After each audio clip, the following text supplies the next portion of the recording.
Bom dia, pessoal.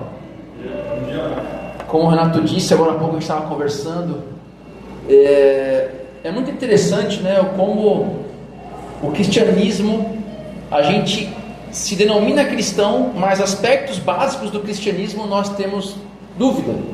Não está bem fundamentado, bem firmado no nosso coração. Então a gente, com esse assunto que nós estamos agora daqui para frente, né, do Sermão do Monte, e o Alex muito bem semana passada deu início sobre lei e graça.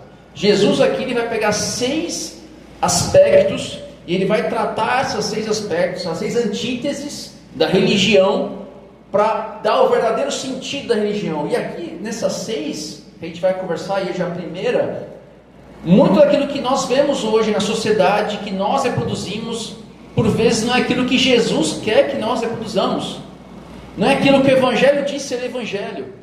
Então há uma grande confusão entre Evangelho. O que é Evangelho? Porque a gente tem uma tendência muito grande entre migrar entre lei e graça. Quando a gente se aproxima demais da lei, a gente acaba sendo legalista. Quando se aproxima demais da graça, a gente acaba tendo uma vida meio apática, porque tudo é graça. Então quando a gente está focado naquilo que é o efeito do Evangelho, que é a lei, o coração transformado, que cumpre a lei para agradar a Deus, ou então, quando a gente não entende o efeito da graça, a gente não entende o que a graça é, porque é o efeito do Evangelho, a gente acaba vendo esse Evangelho diluído, esse Evangelho que não tem sentido, e a gente entra nesses debates em rede social que não levam a nada, a coisa nenhuma. E por que eu estou dizendo isso? Porque tem tudo a ver com o nosso tema de hoje. Então, Jesus aqui ele vai começar 6 antíteses com a seguinte frase: vocês ouviram o que foi dito, eu porém lhes digo. Então se vocês for lerem do 21 do versículo 21 até o final do capítulo 5 de Mateus, a gente vai ver essas 6 antíteses, que ele vai dar sempre o início de uma discussão, de uma análise real do que é a lei. Então, Jesus aqui está querendo trazer o que é a verdadeira interpretação da lei, indo contraponto àquilo que os religiosos entendiam de ser lei, que era algo meramente externo. Então, talvez aqui a gente, não, isso é verdade, né? Isso não é Evangelho. Viver o Evangelho de forma exterior não é Evangelho, e a gente até entende isso. Mas a gente até entende, mas a gente não sabe qual que é o contraponto. Porque será que a gente de fato sabe o que é essa esterilidade da lei? Então aqui a gente vai dar um sentido, porque às vezes a gente fala lei, graça, usa palavras, e essas palavras acabam se perdendo, a gente não consegue entender o conceito dela. Então o objetivo aqui, Jesus quer falar o seguinte: olha, os religiosos interpretam a lei segundo a sua vontade, porque eles querem se isentar da responsabilidade. Essa é a tendência do nosso coração. Assim como eles, nós fazemos o mesmo. Nós queremos acalmar a Deus, dizer a nós mesmos que nós somos cumpridores da lei, porque nós interpretamos a lei segundo a nossa vontade. Então o primeiro aspecto aqui, ele fala do homicídio, do assassinato. Os religiosos falam o seguinte: peraí, vamos interpretar isso, porque eu não quero desagradar a Deus. Eu não quero ser ruim com Deus, eu quero amar Deus. Nenhum cristão quer desagradar Deus. Alguém aqui quer desagradar Deus? Eu não estou nem aí, eu vou desagradar mesmo. Não existe esse crente.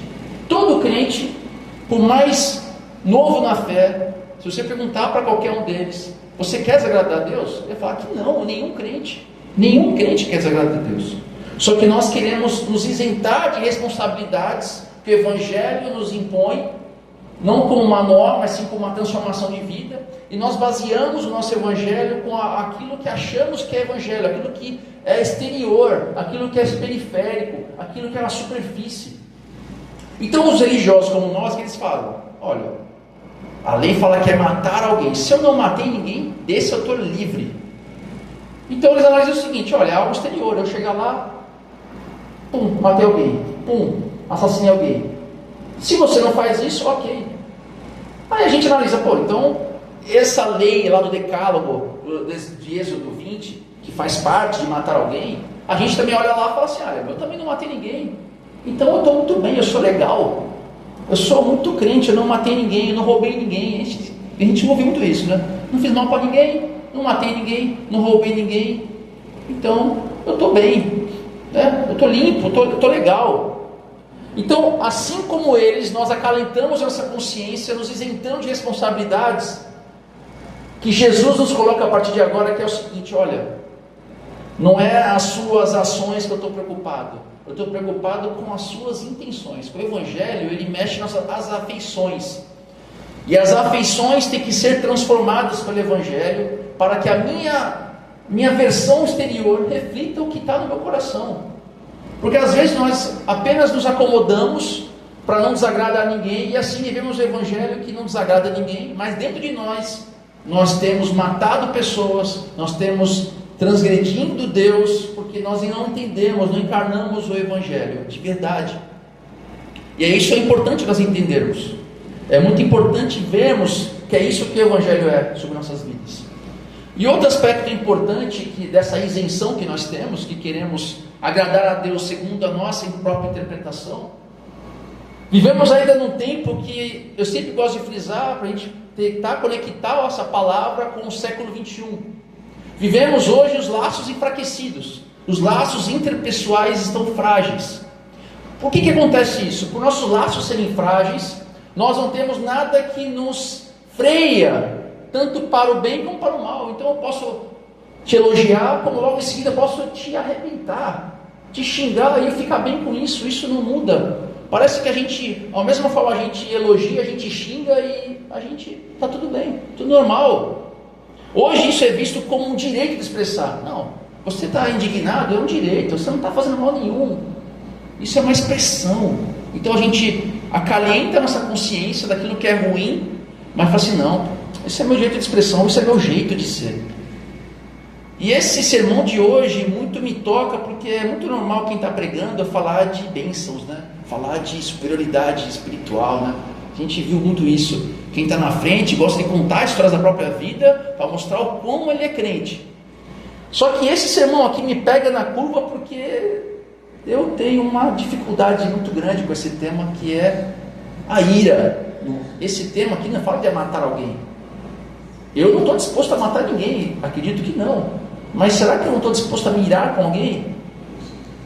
E aí eu, como um fariseu, como alguém que quer acalentar minha consciência, falo assim: não, pô, eu sou um cara colérico com um ascendente em sanguíneo, né? Que hoje faz parte do clichê evangélico, não é acreditar no horóscopo, né? Mas sim nesse horóscopo do temperamento. Então, eu sou um colérico com ascendência em sanguíneo, então é meu jeito, né? Eu sou assim mesmo, é meu direito, eu me expresso assim, beleza. Olha só, eu acalento a minha consciência daquilo que é pecado para fazer o que é errado, mas na minha cabeça isso não está certo. Então, às vezes, aquilo que parece óbvio na Escritura, a gente tenta dar uma invertida na interpretação para que nós possamos transgredir. E fazemos isso nesse aspecto aqui. Jesus não está falando assim, matar alguém. Ele está aí no fundo, tem uma fonte de matar alguém. Então o nosso tema de hoje é discutindo o dislike. Para quem não está muito conectado nas redes sociais, o dislike é aquela coisa assim, aquele negócio assim: olha, me ofendeu, bloqueei. Qualquer coisa que eu não gosto, bloqueei. Tirei da minha vida, não quero mais saber, olha, não quero. Então a gente trouxe esse aspecto da internet, das mídias sociais, para a nossa vida real. Então alguém me ofende, eu já dislike, eu já não tenho mais contato, porque nossos laços estão muito frágeis. Então eu trato a pessoa como se ela fosse um perfil virtual, eu descarto a pessoa. E essa lógica a gente traz para a igreja, a gente trouxe essa liturgia, essa rotina para a vida normal da nossa igreja. Então a gente faz isso igual o mundo faz. Quando eu falo nossa igreja, eu falo igreja no aspecto geral, não estou falando nós aqui. Então a gente não tem espaço para escutar, não temos espaço para ouvir, a gente executa moralmente as pessoas, não estamos nem aí. E aqui eu traduzo para assassinato sem sangue, e é isso que Jesus está falando aqui. Jesus está falando de pessoas assassinadas, mas que não tem sangue, porque quando a gente mata reputações e destrói vínculos, a gente está matando essa pessoa para mim. Eu estou matando aquela pessoa para mim. Então aqui Jesus está trazendo o seguinte: olha, temos que tentar outra coisa. Isso não está certo. E aqui vemos para o texto. Abram as escrituras aí, Mateus 5, de 21 a 26. Eu vou usar a NVI. Vocês ouviram o que foi dito aos seus antepassados: não assassine, e quem assassinar estará sujeito a julgamento. Mas eu digo a vocês que qualquer que se irá contra o seu irmão estará sujeito a julgamento. Do mesmo modo, qualquer que disser a seu irmão tolo será levado ao tribunal, e qualquer que disser insensato corre o risco de ser lançado no fogo do inferno. Portanto, se você estiver apresentando a sua oferta diante do altar, e ali se lembrar do que seu irmão tem algo contra você, deixe a sua oferta ali, diante do altar, e vá primeiro reconciliar-se com o seu irmão. Depois volte e apresente a sua oferta. Não demore para entrar em acordo com o adversário, que pretende levar você ao tribunal. Faça isso enquanto ainda estiver com ele no caminho. Caso contrário, ele poderá entregar você ao juiz, e o juiz entregá-lo ao guarda, e você poderá ser lançado na prisão. Em verdade lhe digo que você não sairá de lá enquanto não pagar o último centavo. Como eu sempre digo, o Sermão do Monte é a essência das boas novas, só que ele é muito pouco pregado. Você pode procurar, não tem muito conteúdo de pregação, tem muito livro, mas você não vê muita pregação, principalmente das grandes igrejas, das mega igrejas, porque Jesus aqui ele é contracultural. Olha esse texto aqui. Eu preciso ter uma análise do grego koiné para entender isso aqui? Não, eu tenho que ir no original, porque eu acho que não é isso. É isso mesmo, é chamar alguém de tolo. Haká, tolo, é tolo. A gente vai explicar o que significa isso. Por que eu digo isso? Em tempos de política, né, há uma tendência no gráfico entre esse ano, agora não sei por que acontece esse ano, os políticos se convertendo absurdamente, né? É um ano incrível, de 4 em 4 anos há uma conversão em massa, né? Manifestações, há interpretações da Escritura, se apropriando de textos da Escritura como um aspecto político. A gente vê isso direto. Por outro lado, vemos pessoas dizendo o seguinte: esquerdopatas malditos, né? Silas Malafaia, é um homem de Deus. Será que é tranquilo? É um esquerdopata maldito. Isso é um linguajar que a gente fala, pô, legal. Quando você escuta isso, o que toca no seu coração? Ou, por exemplo, Tupirani, que é o pastor do Rio de Janeiro, foi preso. Rio de Janeiro vai para o inferno, Rio de Janeiro é uma maldição, essa cidade. E o rapaz cantando, louvando a Deus, Jesus. Aí o cara na janela assim: amaldiçoa o Rio de Janeiro, essa cidade do inferno e tal. A gente dá até risada, né? Porque passa o limite do bizarro. Mas a gente fala assim: olha só, isso é evangelho. Sermão do Monte aqui fala disso. Então a gente tem vários discursos aqui que a gente passa batido, e nós às vezes reproduzimos.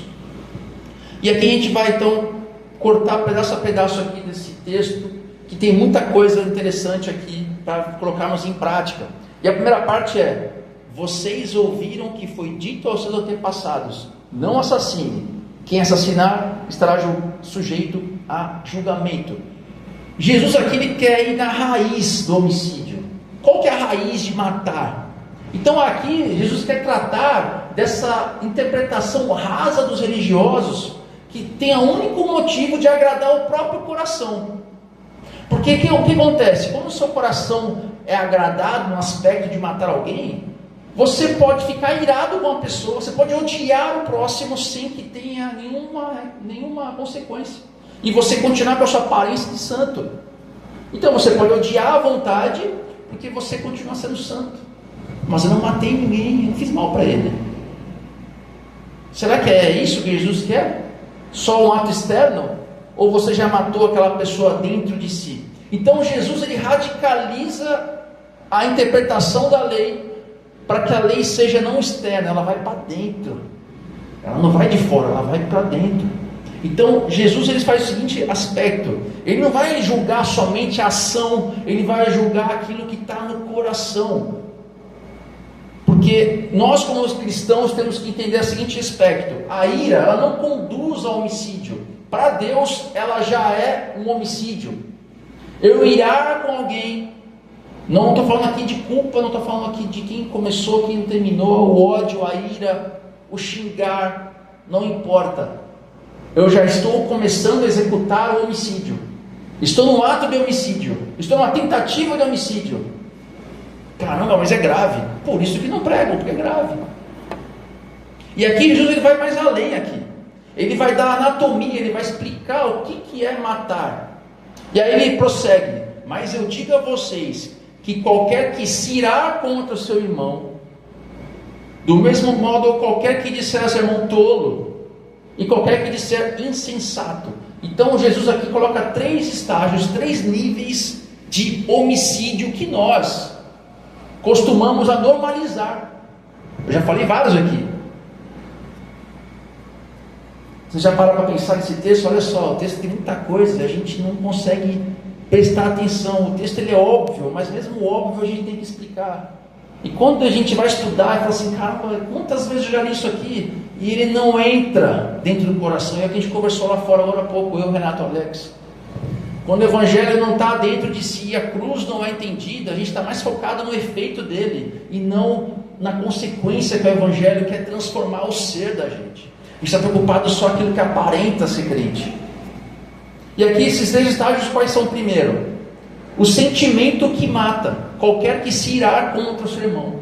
Então o alvo de Jesus aqui não é a ira que se traduz externamente, não é aquela ira, né, que eu tenho especialidade e eu luto com isso e eu não quero que você... E a gente vai explicar isso lá na frente na aplicação, né?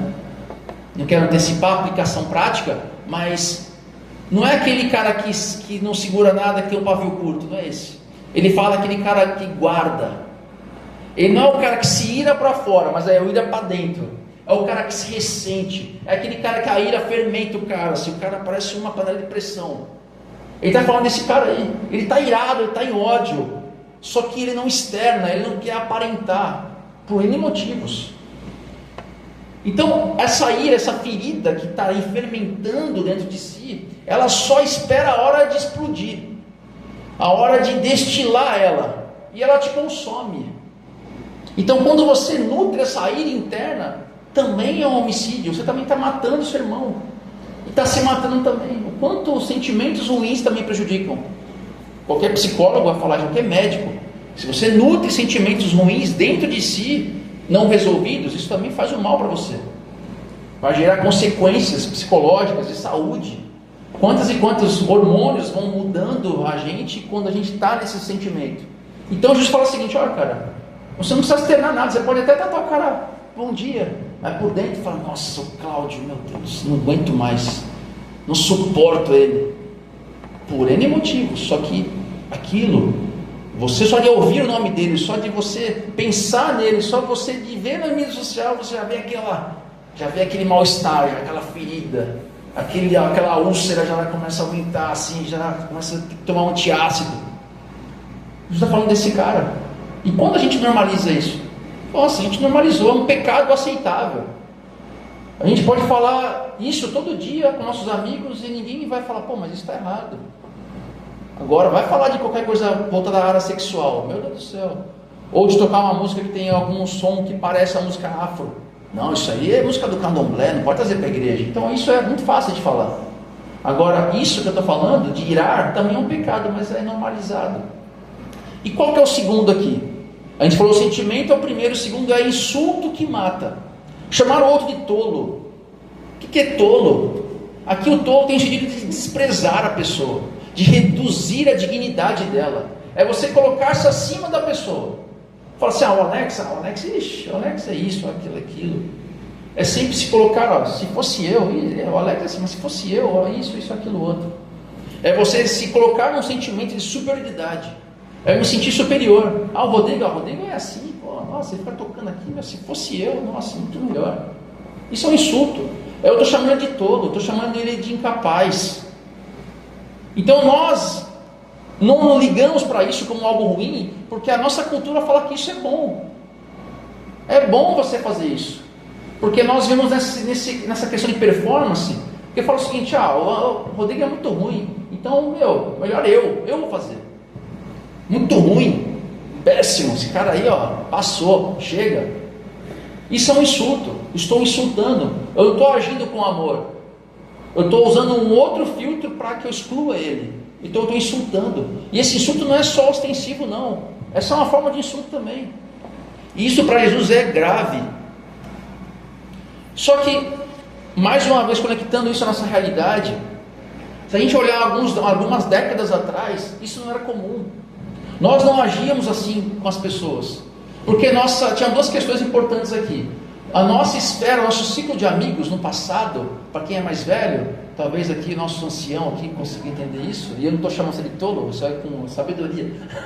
Ancião de sabedoria, não da sua idade avançada. Assim, o seu ciclo de amigos era menor do que hoje. Você tinha menos amigos.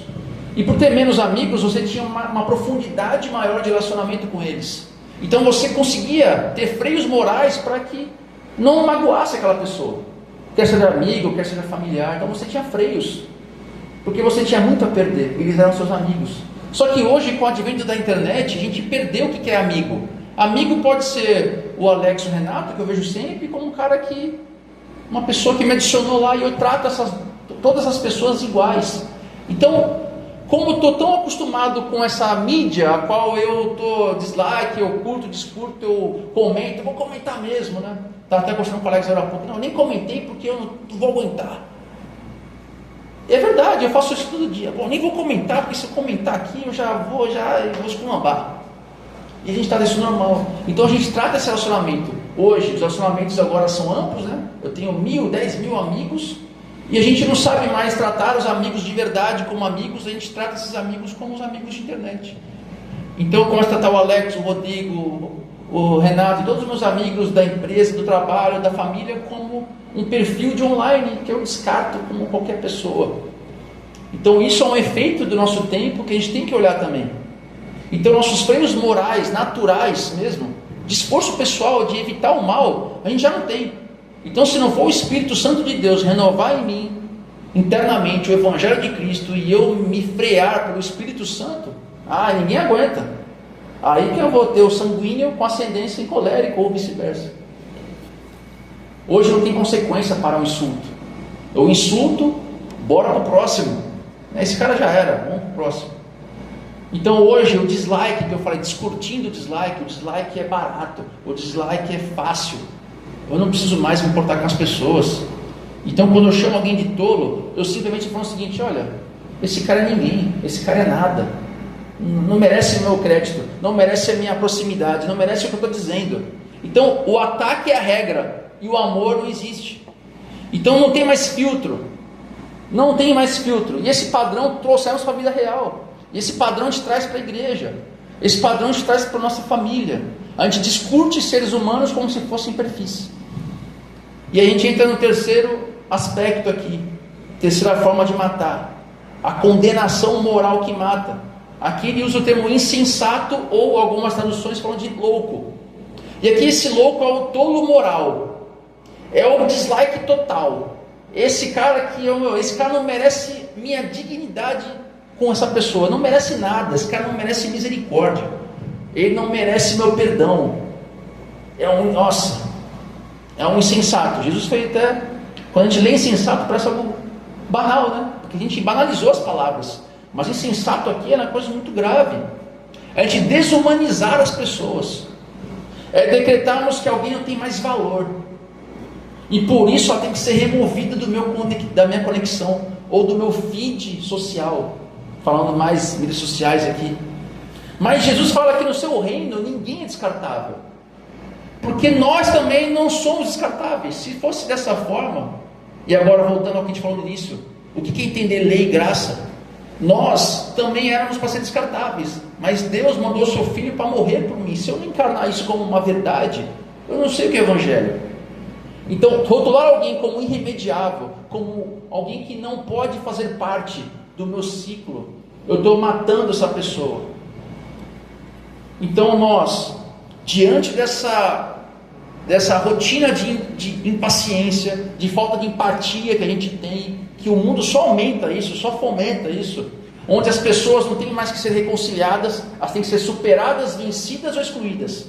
A gente tem que superar elas. Olha, esse aqui é passado, bola para frente, passado, bola para frente, excluído, sai daqui, não quero mais te ver, se eu ver na rua eu atravesso, se eu ver no shopping eu não conheço, Se eu ver no mercado, eu nunca vi. Ou excluído. Cara, esse cara aqui, por que não vai embora daqui? A conclusão de Jesus é pesada. Eu estou pregando para mim aqui também, meu. Não vou dar uma de crentão aqui, que isso aqui eu faço batendo bola. Não, cara, isso aqui eu leio para mim, eu preciso de misericórdia. Quem age assim corre o risco de ir para o inferno. E não é que perde a salvação, não é isso. Quer dizer que essa pessoa ainda não entendeu o Evangelho. Ela não conheceu Cristo. Jesus é categórico. A ira é uma forma de matar alguém no coração. Mas aqui senão eu estou sendo descoaching, né? Falei, cara, não, eu só estou trazendo desgraça, né? É uma desgraça da outra, vamos acabar aqui. Mas tem a parte boa aqui, que é duas partes agora daqui para frente. A primeira é prioridade de reconciliação. Temos que priorizar a reconciliação. E aqui só um parênteses. O perdão é livre. O perdão é livre. Você tem que perdoar, isso é livre. Você tem que perdoar. Reconciliação, ela é condicional e circunstancial. Porque nem tudo consegue ser reconciliado. Existe uma ação mútua da reconciliação. Não estou falando que não temos que buscar reconciliar, mas a reconciliação exige também caminhos, que às vezes podem nunca ser remediados. Existem questões que nunca podem ser resolvidas de uma forma que haja uma reconciliação plena, porque existem feridas diferentes. Mas o perdão é livre, você perdoa, mas a reconciliação não. Então tem vários exemplos que a gente pode citar, que já vivimos, que já vimos, ou da nossa vida pessoal ou como coletivo, de coisas que nós entendemos que perdoa, mas tem coisas que nós entendemos que a reconciliação é um processo. Então voltamos aqui, Mateus 5, 23, 24. Jesus prossegue da seguinte forma: portanto, se você estiver apresentando a sua oferta diante do altar, e ali se lembrar que o seu irmão tem algo contra você, ele fala de irmão, que o seu irmão tem algo contra você, deixe a sua oferta ali diante do altar e vá primeiro reconciliar-se com o seu irmão. Então, pessoal, se alguém quiser ir embora agora, deixa a oferta aqui antes de sair, tá? Só um parênteses. Ou faz o Pix primeiro, né? Agora faz Pix. Se quiser cortar isso aí, parece que eu estou fazendo, faz o Pix aí. Aqui Jesus apresenta uma situação totalmente radical. A gente imagina aqui o culto cristão, né? O culto evangélico. Ele está falando do culto judaico do templo. Imagina só você no templo, naquela época, pronto para oferecer um sacrifício. O sacrifício é lá, levando a sua oferta, a pombinha, ou um animal, um cordeiro. No auge da devoção judaica, esse é o auge, o ápice da devoção judaica é o sacrifício. E você de repente lembra que você tem algo contra alguém, contra um irmão seu, ou vice-versa. Você entende que aquela pessoa tem algo com você. O que fala Jesus aqui? Interrompe o culto, deixa lá o teu sacrifício, amarra lá o cordeiro, prende lá a pombinha, resolve isso. Cara, isso é o templo. Jesus está falando para terminar o culto, resolva. Ele fala, cara, deixa a oferta aí, vá correndo, resolve isso. Porque isso é um choque cultural. Quem ouviu isso fala assim, Jesus, olha o que você está falando. Interromper o sacrifício é impensável. Mas Jesus diz o seguinte, olha, se o sacrifício, interromper o sacrifício é impensável, eu estou falando para você o seguinte, cara, muito maior que o sacrifício é você buscar reconciliar o irmão. Porque a adoração verdadeira não é um sacrifício que você está fazendo ali, que é o ápice da religião judaica, mas sim buscar reconciliar-me com o irmão. Esse é o verdadeiro culto de adoração. Cara, isso é uma paulada que serve para mim, né? Martin Lloyd Jones, ele fala o seguinte, cara, como é que nós aplacamos isso? Como nós tentamos deixar nosso coração menos dolorido com isso? Porque dói o coração. A gente faz o seguinte, mais religião.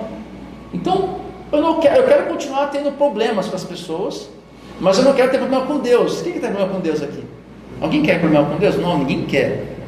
Então a gente faz o seguinte, vamos fazer mais religião para ver se essa religião compensa minha raiva, minha ira, meu ódio. Então a gente faz mais ativismo religioso, mais culto, dou mais dinheiro, mais dízimo. E a gente na nossa consciência fala assim, cara, quanto mais coisa de Deus eu fizer, mais eu suborno Deus para compensar esse meu coração maldoso. Deus vai entender as minhas falhas. Então, as minhas falhas morais e relacionais, em vez de compensar mudando isso, entendendo o Evangelho, Não, eu faço mais religião. Quantos e quantos de nós, ou conhecidos de nós, que vive de religião, mas é uma pessoa dura, uma pessoa pesada, uma pessoa que, difícil de lidar. Porque ela não entendeu o evangelho, ela acha que o evangelho é você ser adepto a uma religião. Então pensamos, eu não falo com tal pessoa, mas eu sou dizimista e vou na igreja. Aleluia, glória a Deus. Jesus diz assim, olha, eu não aceito adoração de quem despreza a reconciliação.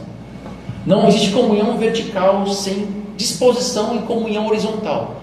Então, se eu não quero ter comunhão horizontal, não tem como ter comunhão vertical. E aqui eu volto novamente. Perdão e reconciliação são coisas diferentes. Perdão é livre, perdoado. Reconciliação é um processo que eu tenho que mover para me reconciliar, mesmo que isso não aconteça. Mas a iniciativa precisa ser nossa. E aí ele fala mais uma questão. Se anteriormente Jesus fala aqui que é uma prioridade reconciliar, é prioridade. Aqui ele fala, cara, isso é urgente. É urgente. E aqui ele não fala mais do irmão, ele fala do adversário, do inimigo. O inimigo. Olha só o texto, 23 e 24. Não demore para entrar em acordo com o adversário, que pretende levar você ao tribunal. Faça isso enquanto ainda estiver com ele no caminho. A ordem é, entre em acordo sem demora, rápido. É no caminho, é urgente. Antes que não haja mais tempo. Então o tempo, a gente tem aquele costume, e eu sou campeão dessa fila. O tempo cura feridas. Quem já ouviu essas palavras bonitas, né?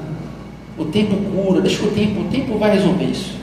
O tempo, deixa a poeira baixar. Mas quando essa poeira baixa, é igual um líquido com areia, né? Igual a água do mar. Se você deixar a água do mar, ela pega a água do mar e botar num copo e deixar lá, sedimenta a areia. Mas dá uma sacolejada, volta ao normal. E assim é a mágoa. Você pode deixar a mágoa sedimentar e ela ficar no fundinho, quietinho. Mas qualquer coisinha já volta tudo de novo. E aí vem aquela loucura de novo. Alguém comenta tal pessoa, seja isso mesmo e tal, e fica aquele negócio, aumenta, e vira um bolo assim, ó. E quando você vê, você estava pior do que antes. E aqui eu chamei no texto de espiral da hostilidade. É uma reação que traz outra reação, que traz outra. Aí não para mais, é uma bola de neve. E não é igreja. Mas a gente aprende diferente, né? Que o cristão, aqui ele fala que deve ter pressa em perdoar e pressa em querer reconciliar. O tempo da reconciliação é sem demora. Então o que é? É hoje, não é amanhã. Por isso devemos buscar a paz, resolvendo as pendências aonde? No caminho. Por que no caminho? Porque ele vai levar a gente para julgamento. Olha o texto. Olha, deixa ele deixar para o juiz. Porque o juiz, até naquela época o juiz já tinha um problema, né? Deixa no juiz, que o juiz pode te arrebentar. E aqui eu estou falando para você abandonar direitos. Não é isso. Eu estou falando que assim, a gente tem que buscar diferença. Às vezes ter paz é melhor do que ter razão. Mas se não tiver jeito, juiz, vamos para o juiz. Mas é muito complicado nós como cristãos terceirizarmos a justiça, porque nós como cristãos temos a tendência de terceirizar tudo. Até a nossa fé é terceirizada. Então nós terceirizamos a justiça para que outros resolvam problemas que até eu poderia resolver. Mas nem todos os problemas podem ser resolvidos por mim. Mas eu tentar resolver é um passo importante. Porque se nós não fazemos assim, nós estamos agindo igual o mundo age. A justiça do mundo não é a nossa justiça. Então, a gente perde a oportunidade de mostrar o Evangelho diferente, de uma vida diferente, transformada pelo Evangelho, quando fazemos igual a eles. Nós temos que ter pressa. Tem um amigo meu que tinha um problema muito grave, familiar, de relacionamento. Ele também é da igreja, meu amigo pessoal. Ficou anos sem conversar, um parente. Mas ele, a gente conversando, tudo. E aí eu fiquei sabendo que ele reconciliou, e eu falei, cara, benção. Eu tenho um exemplo da minha família, eu fiquei anos sem conversar com a minha irmã, uma delas, não que vinha aqui. Por um negócio que hoje foi sem sentido. E eu falava para ele esse exemplo. Quem perdeu mais fui eu, de ficar tantos anos sem falar, e eu dei um mau exemplo terrível de fazer isso. Mas não estou falando que agora eu estou livre disso. A gente coloca outros inimigos no caminho depois. Não é mais a minha irmã, graças a Deus, mas aí tem um monte de outras pessoas na fila. E aí a gente vai ter uma aplicação, porque isso não é só individual não, viu? E a aplicação é a seguinte forma: como é que a gente aplica isso? E esse é o X da questão. Primeiro, o amor é que regula uma comunidade cristã. Precisamos criar uma comunidade saudável, onde não normalizamos o pecado, e aqui normalizamos a ira. Nós não podemos ser uma comunidade que normaliza a ira. Isso não significa que vamos vigiar um ao outro para apontar o pecado. Então, ó, o Claudião, Claudião, para com isso, seu pecador, vai queimar no inferno. Não é isso, isso é legalismo. Significa que, como comunidade, nós precisamos nos regular pelo amor. O amor é o filtro. Então, se nós vimos um irmão dominado pelo ódio, pela ira, pela raiva, não podemos achar isso normal e dar risada. Ah, que legal! Olha, é o estilo dele. O Renatão é só assim, bravão mesmo. É o jeitão dele, né? Paulo, isso aí já até conhece, já, isso aí é esperado, normal. Ah, legal. Não. A gente tem que, com amor e graça, ajudá-la a voltar ao caráter de Cristo. Uma igreja saudável não valida o pecado de estimação de ninguém, porque isso é pecado. Não podemos deixar essa pessoa ser consumida por isso. Nós, como comunidade em amor, falamos assim, cara, parece engraçado, mas não é, cara. E a segunda questão é: seja extintor, não seja gasolina. Seja extintor, não gasolina.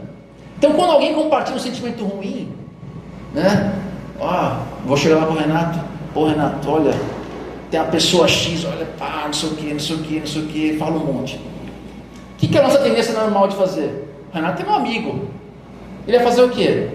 Se ele está vivendo se essa questão envolve a gente, ele vai falar, é isso mesmo. E tal.